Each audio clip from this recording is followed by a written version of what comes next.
परमात्मा इस धरती पर आकर अपने सभी बच्चों को राजयोग की शिक्षा देते हैं। राजयोग की शिक्षा का मूल आधार है त्याग और तपस्या। जो व्यक्ति अपने जीवन में बहुत त्याग करता है, परमात्मा से अपना संबंध जोड़ने का प्रयत्न करता है, अर्थात तपस्या करता है, उसे ही सर्वश्रेष्ठ प्राप्तियां होती हैं।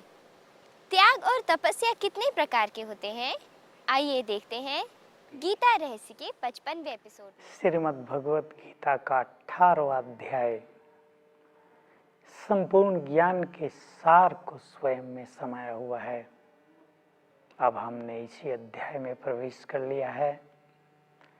18 अध्यायों का यह गीता ज्ञान मनुष्य के जीवन को सचमुच ही दिव्यता से भरपूर करने वाला है।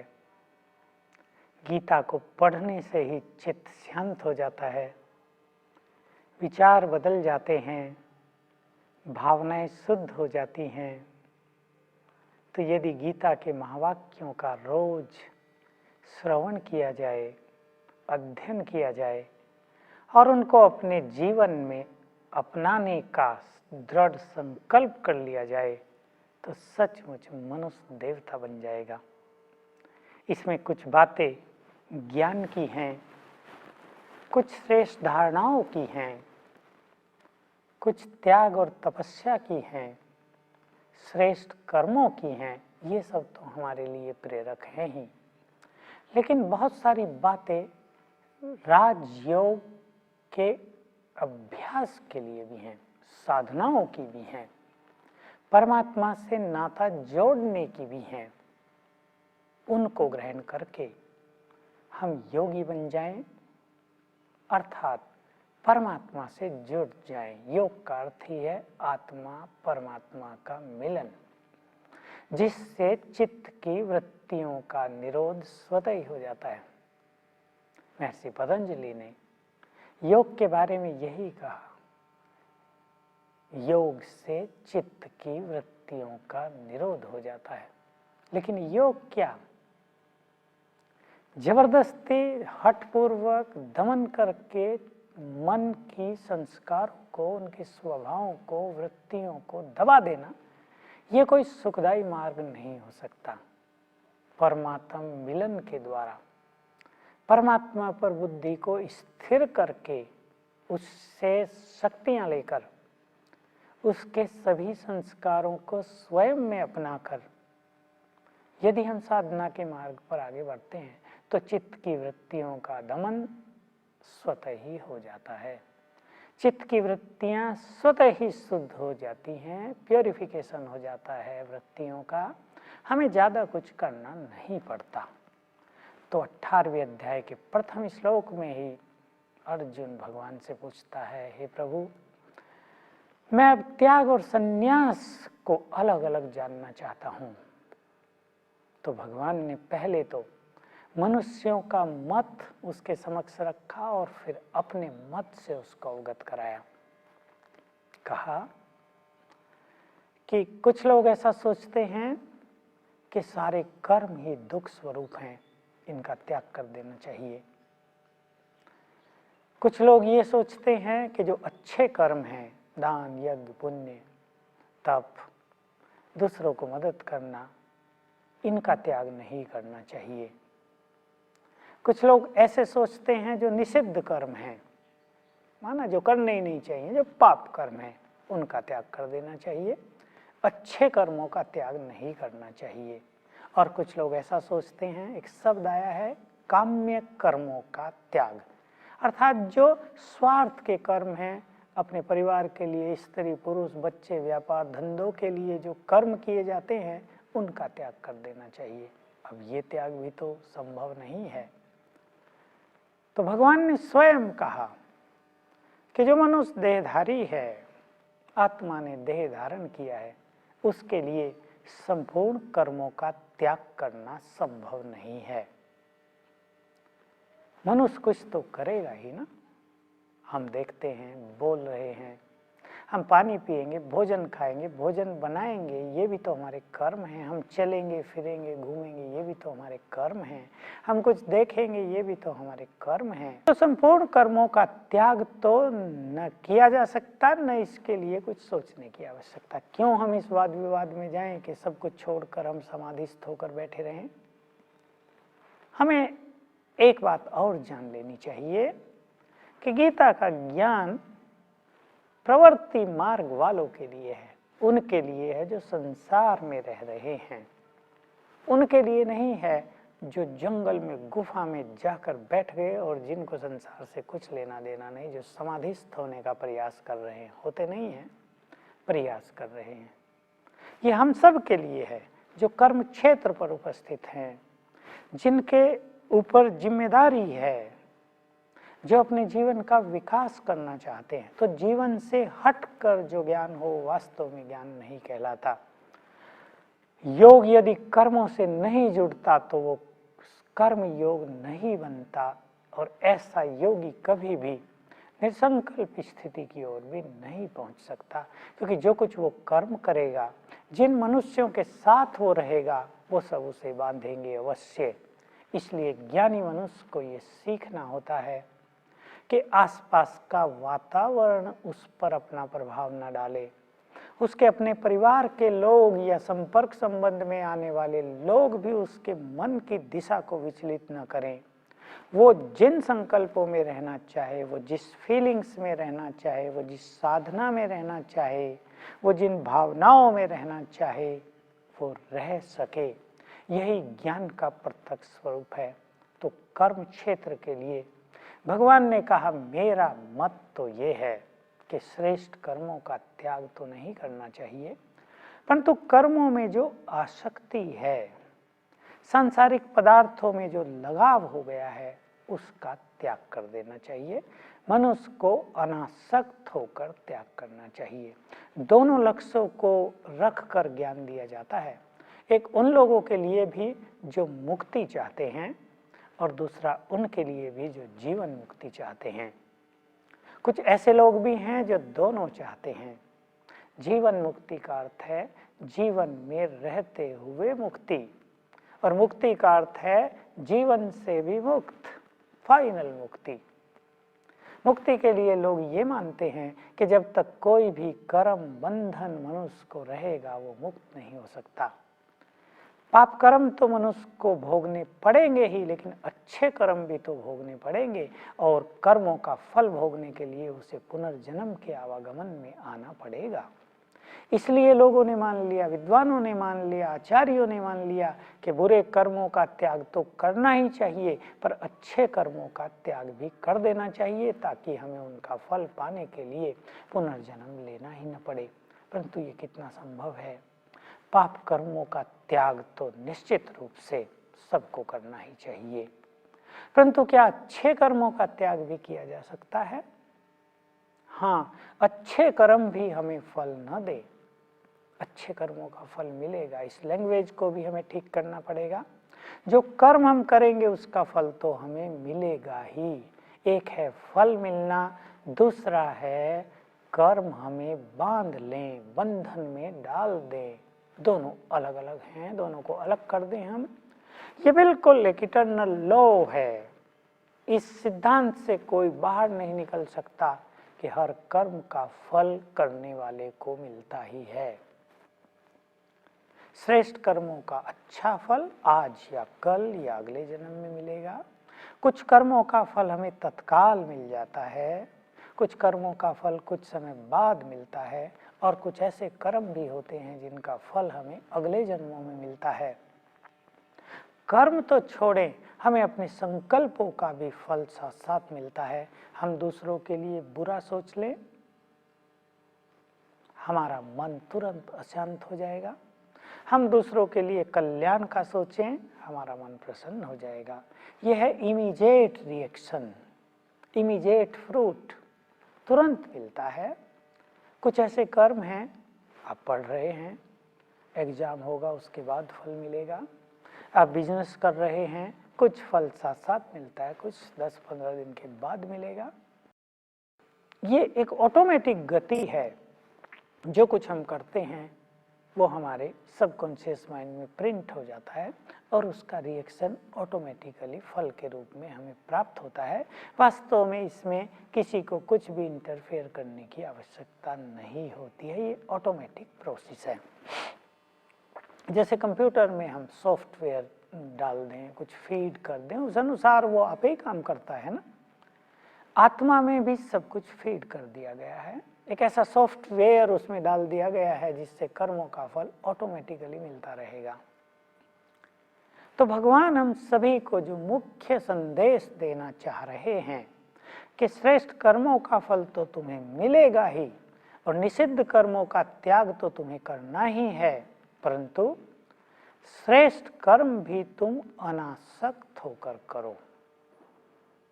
मान लो हम अपने परिवार के लिए धन कमा रहे हैं, आप टीचर हैं, आप स्टूडेंट्स को पढ़ा रहे हैं, आप एक अधिकारी हैं, आप किसी डिपार्टमेंट को देख रहे हैं, आप जिला अधिकारी हैं, आप जिले के सभी डिपार्टमेंट्स को देखते हैं, आप रेस्पॉन्सिबल हैं। ये सब कुछ करते हुए ये सब अच्छे कर्म हैं, पाप कर्म नहीं, क्योंकि जो कर्तव्य कर्म है, ये सब यहाँ पर बार बार आया है, कर्तव्य कर्मों का त्याग नहीं करना चाहिए। तो ये हमारे कर्तव्य है ना, हमारी रेस्पॉन्सिबिलिटीज हैं, इन्हें तो हमें करना ही है। क्योंकि जो व्यक्ति अपनी जिम्मेदारियों से भाग जाए वो तो वास्तव में क्या कहें, श्रेष्ठ मनुष्य भी नहीं होता, शक्तिशाली मनुष्य भी नहीं होता। कर्तव्य परायण होना तो एक अच्छे मनुष्य की प्रथम पहचान है। आप पढ़ा रहे हैं, दिल से पढ़ा रहे हैं, आपके सामने ये लक्ष्य भी है, आपकी क्लास का रिजल्ट 100% आएगा, इस लक्ष्य को लेकर आप पढ़ा रहे हैं और बच्चों को भी आपने यही लक्ष्य दिया है, बच्चे भी इसी लक्ष्य को लेकर पढ़ रहे हैं। किसी बच्चे को लक्ष्य है कि मुझे 90% मार्क्स लाने हैं, किसी को लक्ष्य है मुझे फर्स्ट क्लास लानी है, किसी को लक्ष्य है मुझे सेकंड लानी है, किसी को लक्ष्य है बस हम तो पास हो जाएं। तो लक्ष्य के अनुरूप हर व्यक्ति प्रयास कर रहा है, पुरुषार्थ कर रहा है। लक्ष्य रखना महत्वपूर्ण बात है। आपने भी लक्ष्य रखा, विद्यार्थियों ने भी लक्ष्य रखा, आपने मेहनत से पढ़ा, विद्यार्थियों ने मेहनत की, सब कुछ तैयार किया, पर मान लो रिजल्ट आपकी अपेक्षा के अनुकूल ना आया, आपने 100% चाहा था, आपका 70% आया केवल। जिन बच्चों ने सेकंड क्लास चाहिए थी उनमें से बहुतों की थर्ड क्लास आ गई, जिन्होंने टॉप करना चाहा था वो सेकंड पोजीशन पर रह गए। जब परिणाम हमारे सामने आए तो हम उससे विचलित होकर निराश न हो जाएं, इसको कहते हैं अनासक्त होकर कर्म करना। तो हम लक्ष्य भी महान रखें, सच्चे दिल से कर्म भी करें, और जब हमारे सामने परिणाम आए उसको हम स्वीकार कर लें, परिणाम को परमात्मा पर अर्पित कर दें। आप बिजनेसमैन हैं, आप बहुत दिल से अपना काम करते हैं, अलबेलापन से नहीं, सब कुछ ठीक ठाक रखते हैं, आप एक्टिव हैं, ग्राहकों से भी आप बहुत अच्छी अप्रोच रखते हैं, सबको आप खुश करते हैं, आपका बिजनेस ईमानदारी पर भी आधारित है। आपने टारगेट रखा था 1 साल में इतना प्रॉफिट लेना है, ये काम कर लेना है, बहुत मेहनत की, उस लक्ष्य की ओर आप चले, पर मान लो लक्ष्य को पाने में थोड़ी सी कमी रह गई तो आपको विचलित नहीं होना है, उसे स्वीकार कर लेना है और दोबारा दुगने प्रयास से आगे बढ़ना है। लक्ष्य न मिले तो हम निराश नहीं होंगे और आगे बढ़ेंगे, और मान लो लक्ष्य के ज़्यादा हमें प्राप्त हो गया, आप बिजनेसमैन हैं, आपने टारगेट कुछ बनाया था, उससे ज़्यादा आपको प्राप्त हो गया, तो उससे आपको अहम ना आ जाए, आपका मान बढ़ गया, उसको आप सहज स्वीकार करके दंभ में ना आ जाएं, बार बार अपनी प्रशंसा में न लग जाएं। ये होगा, अगर कोई मनुष्य ऐसा करता है तो ये होगा कर्मों के बंधन में बंधना। लेकिन यदि कोई मनुष्य सहज भाव से, निष्काम भाव से कर्मों का और कर्मों के परिणाम को परमात्मा पर अर्पित करते हुए कर्म करता है तो कर्म उसे बांधते नहीं हैं। भगवान जो बार बार कह रहे हैं कर्मों के फल का त्याग, समझ लें इस बात को सभी। अब फल हमें मिला, आपने बहुत अच्छा काम किया, आपको वाह वाह मिली, लोगों ने आपकी प्रशंसा की, आपका बहुत मान बढ़ गया समाज में, या आपको धन की प्राप्ति हो गई, 10 लाख आपके पास आ गए, ये तो आ गए हैं। इसका त्याग करने का अर्थ ये तो नहीं आप 10 लाख छोड़ देंगे, आपको मान सम्मान मिला उसको आप छोड़ देंगे। उसका अर्थ है उससे हमारे अंदर अहम पैदा न हो जाए, प्राप्ति हुई मन से इन प्राप्तियों को परमात्मा को अर्पण कर दें, क्योंकि इसमें भगवान ने बार बार कहा है कि कर्तापन के भान का अभाव हो। मैं करता हूँ, मैंने ये किया है, ये मैंपन मनुष्य के अभिमान को बढ़ाने वाला है।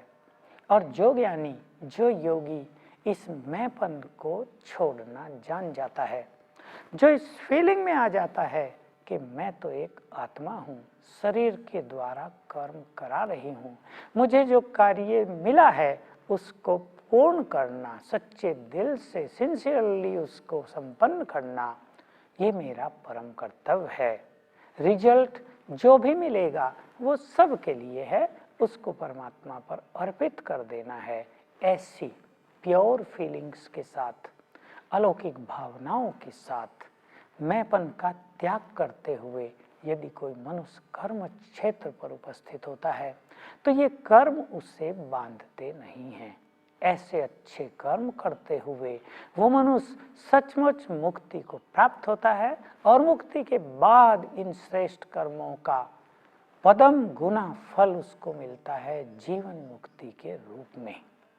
दोनों लक्ष्य सिद्ध हो जाते हैं। तो हम ये सोचकर न बैठ जाएं कि हमें अच्छे कर्म नहीं करने हैं क्योंकि मुक्ति चाहिए, नहीं तो मुक्ति बदनाम हो जाएगी। यदि लोग सुने कि मुक्ति की प्राप्ति के लिए पाप कर्मों का त्याग तो आवश्यक है ही, पर अच्छे कर्मों का त्याग भी जरूरी है, तो भला मुक्ति के मार्ग की ओर कौन बढ़ेगा। यदि संसार में अच्छे कर्म करने वाले लोग ही न रहें, यदि लोग ये सोच लें कि हमें पुण्य कर्म, श्रेष्ठ कर्म, सुखदायी कर्म, दान पुण्य के कर्म नहीं करने हैं, तो सोच लें संसार का क्या हाल हो जाएगा। हम इस गलत मान्यता को यहीं समाप्त कर देते हैं। हम पुण्य कर्म करें, श्रेष्ठ कर्म करें, ऐसे कर्म करें जिससे दूसरों को सुख मिले, ऐसे कर्म करें जिससे अनेकों का कल्याण हो। आप हॉस्पिटल बनाएं, निःशुल्क सेवा प्रदान करें, आप मेडिकल शिविर लगाएं, गरीबों की आंखों का उपचार करें, उनके लिए शिविर खोलें, उनको मुफ्त दवाएं बांटें, उनकी दुआएं प्राप्त करें, ये बहुत आवश्यक है। आप प्यासों को पानी पिलवाएं, अकाल पड़ जाता है, बहुत सारे लोग खुला भंडार खोल देते हैं, आओ 1 रुपए में भोजन करो, कितना अच्छा कर्म है। अकाल पड़ जाता है, लोग अपने टैंकरों से चारों ओर पानी सप्लाई करते हैं, पशु पक्षियों को भी पानी पिलाते हैं। ये श्रेष्ठ कर्म है, ये पुण्य कर्म है, इनसे हमें दूर नहीं जाना है। ये कर्तव्य कर्म है, ये आवश्यक कर्म है, और ये पदम गुना फल देने वाले हैं। बस सावधानी की यही जरूरत है कि हम गरीबों की सेवा कर रहे हैं, हम उन्हें मुफ्त में भोजन खिला रहे हैं, हम जल बांट रहे हैं, इसके रिटर्न में हमें कुछ नहीं चाहिए। फल तो मिलेगा ही, हमें सोचने की आवश्यकता नहीं। हम सोचकर क्यों अपने पुण्य के फल को कम करें, हम वर्णन करके क्यों अपने पुण्यों के फल को कम करें। पुण्य का फल तो हमें अनेक गुना मिलना ही है। हमने गरीबों की सेवा की, हमें अवार्ड मिल जाए, हमने उन्हें भोजन खिलाया, हमारा चारों ओर नाम हो जाए कि ये व्यक्ति बहुत दानवीर है। हमने हॉस्पिटल खोले, गरीबों को मुफ्त दवाएं बांटी, मेडिकल शिविर लगाए, नेत्रों के रोग ठीक करने के शिविर लगाए, हमारा नाम हो गया, अखबारों में छप गया। हम इसे स्वीकार न करें। हमें मान मिला, सम्मान मिला, अवार्ड मिला, एप्रिसिएशन मिला, अर्पित कर दें परमात्मा को सब कुछ और निमित्त हो जाएं, निरहंकारी बन जाएं। ये तरीका है श्रेष्ठ कर्मों के बंधन से भी मुक्त रहने का। तो परमात्मा हमें बस यही संदेश देते हैं कि तुम कर्मों में आसक्त न हो जाओ, और जिनको तुम पाप कर्म समझते हो, जो तुम्हें गलत दिशा प्रदान करते हैं, जो तुम्हें चिंताओं के मार्ग पर ले जाते हैं, उन पाप कर्मों का दृढ़ संकल्प से त्याग कर दो। न तुम्हारी किसी कर्म में आसक्ति हो, न तुम्हें किसी कर्म के प्रति घृणा हो। जो अच्छे कर्म तुम्हें करने को मिले अनासक्त भाव से करो, तुम्हें न करने को मिले शांत भाव से योग युक्त हो जाओ, परमात्मा मिलन का सुख प्राप्त करो। हम सभी इस तरह योग अभ्यास से अपने पिछले सभी पाप कर्मों को भी नष्ट कर दें और पुण्य कर्मों का खाता इतना बढ़ाएं कि हमारे पुण्य अनेक आत्माओं को भी बल प्रदान करें। हमारे पुण्य केवल हमारे लिए न हो, हमारे पुण्य सारे संसार के लिए सुखदायी और बलदायक हो जाएं। सभी मनुष्य सुख शांति का अनुभव करते हुए अपने जीवन का आनंद प्राप्त करें। बस यही है श्रीमद् भगवत गीता का शुभ की संदेश। प्राप्ति के लिए त्याग, तपस्या और ज्ञान की समझ बहुत आवश्यक है। ये तो आप जान ही गए होंगे कि जितना ज़्यादा त्याग होता है उतना ही श्रेष्ठ भाग्य मिलता है। तो क्यों ना हम भी अपने आप को परमात्मा से जोड़कर अपने भाग्य को श्रेष्ठ बनाएं। इसी के साथ मैं अपनी वाणी को विराम देती हूँ। अब मुझे इजाज़त दीजिए।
प्यार का एक ही स्वर, अमन हमारा धर्म है, अमन हमारा वतन है।